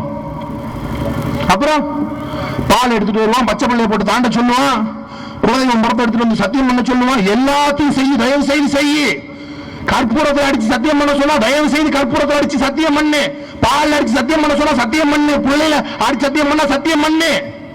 2000 ரூபாய் கொடுத்தானா ஒரு 20 ரூபாய் குலதெய்வம் கோயிலுக்கு நேர்ந்து வச்சிரு. கருணாநிதி ஜெயலலிதா செய்த குற்றங்களே மறைத்த நமது சாமி இவங்கிட்ட 2000 ரூபாய் காசு வாங்கிட்டு இவனுக்கு ஓட்டு போடலனா அந்த குற்றத்தை நமக்கு மன்னிக்காதுன்னு நினைக்காத. குலதெய்வத்துக்கு 20 ரூபாய் கமிஷன் கொடுத்துரு, முடிஞ்சிருச்சு வேலை. நாம் தமிழர் கட்சிக்கு ஓட்ட போடு. வேற என்னவா செய்ய போற இந்த தேசத்துல? பொறுத்துரு. இன்னைக்கு சாலையில ஓடிக்கிட்டு விளையாடுற பிள்ளை நாளை நமது தொகுதியில் இருக்கக்கூடிய பன்னாட்டு பெருநிறுவனங்களில் இருக்கக்கூடிய நிறுவனங்களிலே வேலைக்கு நாம் ஏற்றுவோம். இவ்வளவு நாள் வரை நாம் அண்ணாந்து பார்த்த நிறுவனங்களுக்குள்ளே நமது பிள்ளைகள் போய் வேலை செய்வதை நாம் பார்ப்போம். தொகுதி முழுவதும், இந்த நாடு முழுவதும் தொழில் செய்யறதுக்கு வேற எவருக்கும் வேண்டி இருக்கிற நாடா இது? நாமும் செய்வோம். இதே கண்ணகி நகரில் இருக்கக்கூடிய மக்கள் தொகை கணக்கிட்டு இங்கேயே நாம் மக்களுடைய பங்களிப்பை வைத்து பல உற்பத்தி நிறுவனங்களை உற்பத்தி செய்வோம். என்னதான் செய்யலாம்? இருக்கிற எங்க அக்காமாரெல்லாம் மெகா சீரியல் பார்த்துக்கிட்டு இருக்கிற அக்காமாரெல்லாம் கூட்டிட்டு வந்து, வாங்கக்கா பெரிய நிறுவனத்தை போட்டிருக்கிறோம், இதுதான்க்கா மெழுகு, வாங்க இந்த மெழுகெல்லாம் உருக்கி மெழுகுவர்த்தியை செய்யுங்க, இந்தாங்க நீங்க மெழுகுவர்த்தியை செஞ்சு நீங்க பொட்டலத்தை போடுங்க, அதுல படிச்ச 10 நம்ம பிள்ளைகளை கூப்பிட்டு வருவோம், இந்தாடா போடா இந்த மெழுகுவர்த்தி எல்லாம் கொண்டு போய் உலக நாடுகள்லாம் வித்துட்டு வாடா, அதுல இருக்கிற காசெல்லாம் கொண்டு வாடா, நமக்கான தொழில்களை உருவாக்குவோம்.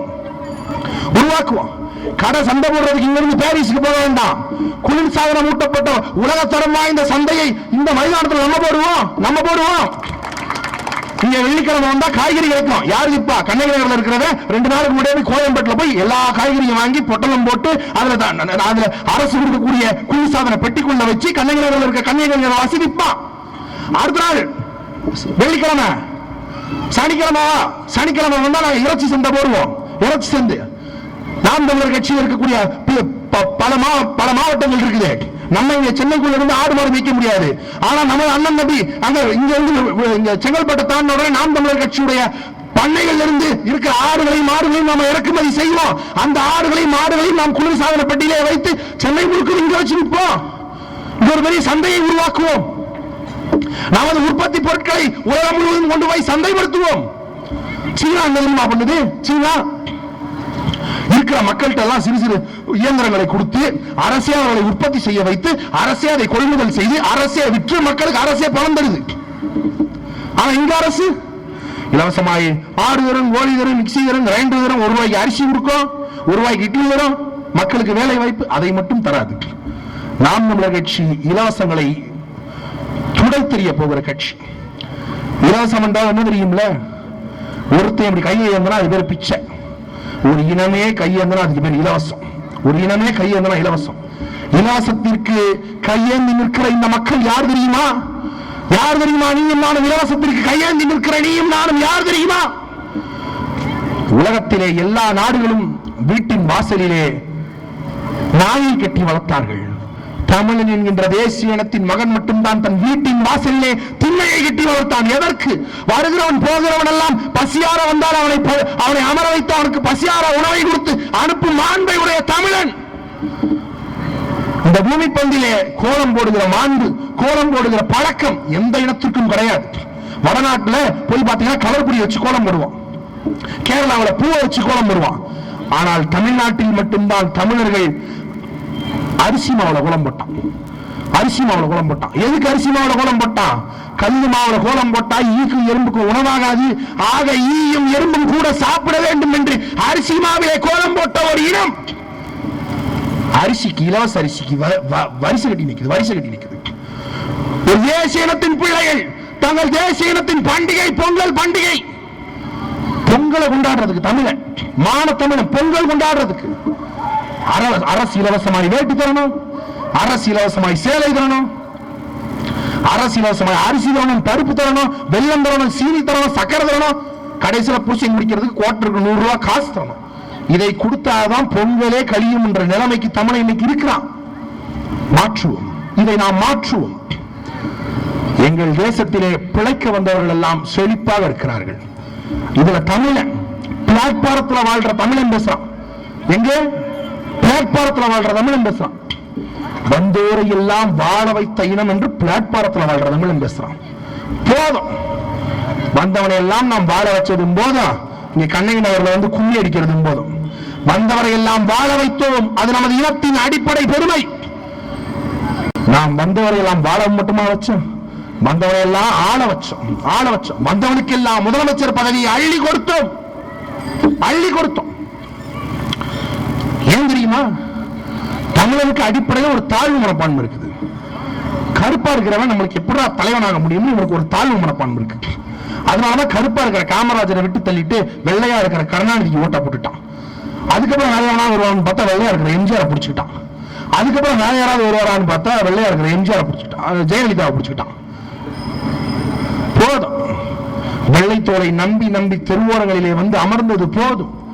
வெள்ளைத்தோல்காரனுக்கு உங்கள் பசி தெரியாது. இந்த மண்ணுக்கும் மக்களுக்கும் சம்பந்தம் இல்லாத கன்னடருக்கும் தெலுங்கருக்கும் உங்களுக்கு பசித்தால் பசிக்காது. உங்கள் குடும்பம் வறுமையிலே வேலைப்பட்டால் அவனுக்கு கவலை இருக்காது. அவனுக்கு கொள்ளையடிக்கும் நோக்கம் மட்டுமே இருக்கும். உங்கள் இனத்தின் பிள்ளைகளுக்கு தான் உங்கள் பசி புரியும். தலைவன் என்பவன் தன் ரத்தவனாக இருக்க வேண்டும், தகப்பவன் என்பவன் நம்மை பெற்றவனாக இருக்க வேண்டும். ஒரு இனம், ஒரு மனிதன் தனது தலைவனையும் தனது தகப்பனையும் கடன் வாங்க முடியாது, கடன் வாங்க முடியாது. அது கேவலம். நாம் ஒரு முடிவுக்கு வர வேண்டும். இந்த தேர்தல் பலருக்கு நாம் கற்றுக் கொடுக்க வேண்டிய பாடமாக இருக்க போகிறது. நாம் தமிழர் கட்சி 50 ஆண்டு கால தீய திராவிட ஆட்சி முறையை ஒழிக்க வேண்டும் என்ற முடிவு கட்டியது. ஒழிக்க வேண்டும் என்ற முடிவு கட்டிய பிறகு யாரோடு சேர்ந்து ஒழிப்பது என்று நாம் ஒரு நிமிடம் நின்று பார்த்தோம். பார்த்தா இங்க இருக்கிற அரசியல் கட்சி, எவனாவது ஒரு அரசியல் கட்சி இந்த திமுக அதிமுக கிட்ட வாங்கி தின்னாத அரசியல் கட்சின்னு ஒரே ஒரு அரசியல் கட்சி அது இருக்குமான்னு சுத்தி சுத்தி தேடி பார்த்தா ஒரு பயிலும் இல்லை. அப்ப முடிவு செய்தோம், இருக்கிற அந்நிய தலைமைகளை நாம் தூக்கி எறிய வேண்டும் என்றால் 234 தொகுதிகளிலும் தமிழர்கள் களத்திலே இறங்க வேண்டும் என்ற முடிவை நாம் தமிழர் கட்சி எடுத்தது. கடலூர் மாநகரிலே நாம் தமிழர் கட்சி 234 தொகுதிகளிலும் தனது வேட்பாளர்களை அறிவித்தது. காலம் நமக்கு எப்பொழுதும் நம் பக்கத்தில் இருக்கும். காலம் தான் நாம் தமிழர் கட்சியை வளர்த்தது. நமக்கு சின்னம் கிடைக்காது. எந்த சின்னத்தை வைத்து நாம் போட்டியிடுவது? தேர்தலுக்கு 10 நாட்களுக்கு முன்புதான் சின்னம் தருவார்கள் என்றால் நாம் அச்சப்பட்டுக் கொண்டிருந்தோம். காலம் நமக்கு தந்தது. தேர்தல் ஆணையம் நமக்கு ஒரு சின்னத்தை அறிமுகப்படுத்தியது. இரட்டை மெழுகுவர்த்தி என்கின்ற சின்னத்தை நாம் தமிழர் கட்சிக்கு தேர்தல் ஆணையம் ஒதுக்கியது. ஒரு மெழுகுவர்த்தி அல்ல, ஒரு மெழுகுவர்த்தியை கொடுத்திருக்கலாம். ஆனால் தேர்தல் ஆணையம் நாம் தமிழர் கட்சிக்கு 2 மெழுகுவர்த்திகளை கொடுத்தார்கள். எதற்கு? ஒன்று அண்டையிலே இருக்கக்கூடிய நமது அன்பு தேசம், நம் அன்பு தலைவன் பிரபாகரன் கட்டி அமைத்த தேசம் ஈழ தேசத்திற்கு ஒளியேற்றுவதற்கு ஒரு மெழுகுவர்த்தி, தமிழனுடைய தாய் நிலமாம் தமிழ்நாட்டிலே ஒளியேற்றுவதற்கு அடுத்த மெழுகுவர்த்தி. எதற்கு இந்த இரண்டு மெழுகுவர்த்திகள்? 50 ஆண்டு காலம் இந்த தேசத்திலே ஒரு தீய ஆட்சி முறை நடத்தி வருகிற திமுகவை சுட்டி எரிப்பதற்கு ஒரு மெழுகுவர்த்தி, 50 ஆண்டுகளாக இந்த மக்களை அடிமைப்படுத்தி சிறுமைப்படுத்துகிற அதிமுகவை சுட்டி எரிப்பதற்கு அடுத்த மெழுகுவர்த்தி. 2 மெழுகுவர்த்தி. ஆக உறவுகளே, இந்த தேர்தல் என்பது தமிழர்களுக்கு தேர்தலாக இருக்க வேண்டும். இந்த தேர்தல் திமுகவிற்கும் அதிமுகவிற்கும் வாழ்வா சாவா பிரச்சனை. திமுக தலைமைக்கும் அதிமுக தலைமைக்கும் இது வாழ்வா சாவா பிரச்சனை. உண்மையிலே சொல்லுகிறேன், அங்கே தலைவர்களுக்கு மட்டும்தான் வாழ்வா சாவா பிரச்சனை. இங்கே தமிழர்கள் அனைவருக்குமே இந்த தேர்தல் ஒரு வாழ்வா சாவா பிரச்சனை. இந்த தேர்தலிலும் நாம் ஒரு மாற்றத்தை ஏற்படுத்தாமல், தமிழர்களை தலைமையேற்க விடாமல், இதே திமுக அதிமுகவிற்கு ஓட்டு போட்டு அவர்களை ஆட்சி அதிகாரத்திலே அமர செய்தோம் என்றால், நான் சொல்லுகிறேன், இன்று 12 வயது 13 வயது இருக்கிற நமது குழந்தைகள் அடுத்த தேர்தலை எதிர்நோக்குவதற்கு முன்பு மிகப்பெரிய குடிகாரர்களாக இந்த அரசுகள் அவர்களை மாற்றிவிடும். இருக்கிற எல்லா வேலை வாய்ப்பும், இன்றாவது 10-15 விழுக்காடு வேலை வாய்ப்பு நமக்கு கிடைக்கிறது. இந்த 10 ஆண்டுகளிலே பாருங்கள், கொத்தனார் வேலை, சித்தாடு வேலை, சென்ட்ரிங் வேலை, மேஸ்திரி வேலை, கார்பெண்டர் வேலை, எல்லா வேலைக்கும் வடநாட்டுக்காரனை இறக்கிட்டான். இன்னும் ஏதோ 1-2 வேலை நம்ம பார்த்துக்கிட்டு இருக்கிறோம். இன்னும் 5 ஆண்டுகள் அவர்கள்ட்ட கொடுத்தோம்னா சத்தியமா இருக்கிற எல்லா வேலை வாய்ப்பையும் புடுங்கி நம்மளை தெருவில் வந்து தள்ளிடுவான். உங்களுக்கு ஒன்று தெரியுமா? மிக வேகமாக இங்கே வடநாட்டுக்காரர்களுக்கு வாக்காளர் அட்டை கொடுத்துக்கிட்டு இருக்கான். வாக்காளர் அட்டை ஏன் தெரியும்ல? என்னைக்காவது ஒரு நாள் தமிழை முழிச்சுக்குவான். இந்த கன்னடமும் தெலுங்கனும் இந்த மலையாளியை நம்மளை எப்படி அடிமைப்படுத்திட்டாண்டா, ஆட்சி அதிகாரத்தை பிடிச்சி நம்ம எப்படி அடிமைப்படுத்திட்டாண்டா, நாம் நமது அரசியலை நாம் வென்றெடுக்க வேண்டும் என்று என்றாவது ஒரு நாள் தமிழன் விழித்தெழுவான். அப்படி விழித்தெழும் போது அவனுக்கு நிகராக இங்க வடநாட்டுக்காரனுக்கும் மலையாளிக்கும் மார்வாடிக்கும் ஓட்டு ஐடி இருக்கணும், வாக்காளர் அடையாள அட்டை இருக்க வேண்டும் என்ற நோக்கத்திலே இன்னும் 5 வருஷத்துக்குள்ள அவர்களுக்கு அதிகமான வாக்காளர் அடையாள அட்டை கொடுத்துருவான். அப்போ தமிழர்கள் எல்லாம் ஒன்றிணைந்தால் கூட நாம் வெல்ல முடியாத நிலைமை ஏற்படும். இந்த தேர்தல் மிகவும் இக்கட்டான சூழ்நிலையிலே உள்ள தேர்தல். இத்தனை நாட்கள் பல கட்சிகளை பார்த்திருப்பீர்கள். அந்த கட்சிகள் எல்லாம் அந்த தலைவர்களின் நலனுக்கான கட்சி. திமுக என்றால் கருணாநிதி வாழ்க, ஸ்டாலின் வாழ்க, கனிமொழி வாழ்க. அதிமுக என்றால் அம்மையார் ஜெயலலிதா வாழ்க. இதை தாண்டி எந்த வழக்கமும் இல்லை. ஆனால் நாம் தமிழர் கட்சி தான் வைக்கிறது தனது முழக்கங்களாக, எங்கள் மொழி வாழ்க, எங்கள் இனம் வாழ்க, எங்கள் மண் வாழ்க, எங்கள் கலைகள் வாழ்க, எங்கள் பண்பாடு வாழ்க என்று எங்களை தமிழர்களுடைய வாழ்வாதாரத்தை வாழ்த்துகிற ஒரே கட்சி நாம் தமிழர் கட்சி. திமுக அதிமுக ஓட்டு போட்டீங்கன்னா அவங்களுக்கு நல்லது, நாம் தமிழர் கட்சிக்கு ஓட்டு போட்டீங்கன்னா உங்களுக்கு நல்லது. இந்த இடத்துல நாம் தமிழர் கட்சியின் சார்பாக நாங்கள் ஓட்டு பிச்சை கேட்கல. ஓட்டு பிச்சை சத்தியமாக நாங்கள் கேட்கல. நாம் தமிழர் கட்சி தமிழக மக்களுக்கு ஒரு வாய்ப்பளிக்கிறது. அதிகார திமிரற்ற ஆட்சி முறையை பார்க்க நாங்கள் உங்களுக்கு ஒரு வாய்ப்பளிக்கிறோம். ஊழலற்ற, லஞ்சமற்ற, சுரண்டலற்ற ஆட்சி முறையை பார்க்க நாம் தமிழர் கட்சி உங்களுக்கு ஒரு வாய்ப்பளிக்கிறது. எங்கள் மண்ணின் மைந்தர்களின் மேம்பாட்டை இந்த 5 ஆண்டுகளிலே பார்ப்பதற்கு நாம் தமிழர் கட்சி உங்களுக்கு ஒரு வாய்ப்பளிக்கிறது. அனைவருக்கும் சமமான கல்வி, அனைவருக்கும் சமமான மருத்துவம், கல்வி தகுதிக்கேற்ற வேலை, அந்த வாய்ப்பை பார்ப்பதற்கு நாம் தமிழர் கட்சி வாய்ப்பளிக்கிறது உங்களுக்கு. படித்தவன் படிக்காதவன் எல்லோருக்கும் வேலை, படித்தவனே இல்லாதவன் என்கின்றது அடுத்த வேலை என்கின்ற நிலையை உருவாக்குவதை பார்ப்பதற்கு நாம் தமிழர் கட்சி உங்களுக்கு ஒரு வாய்ப்பளிக்கிறது. இந்த வாய்ப்பை பயன்படுத்தி இரட்டை மெழுகுவர்த்தி சின்னத்திலே வாக்கு செலுத்தி நாம் தமிழர் கட்சியை வெல்ல வைத்தீர்கள் என்றால் உங்களுக்கு நல்லது, இல்லை என்றால் உங்களை ஆள துடிப்பவர்களுக்கு நல்லது. சிந்தித்து இந்த தேர்தலிலே வாக்களியுங்கள் மக்களே. உங்களிடம் விடைபெறுகிறேன். நன்றி, வணக்கம். நாம் தமிழர்.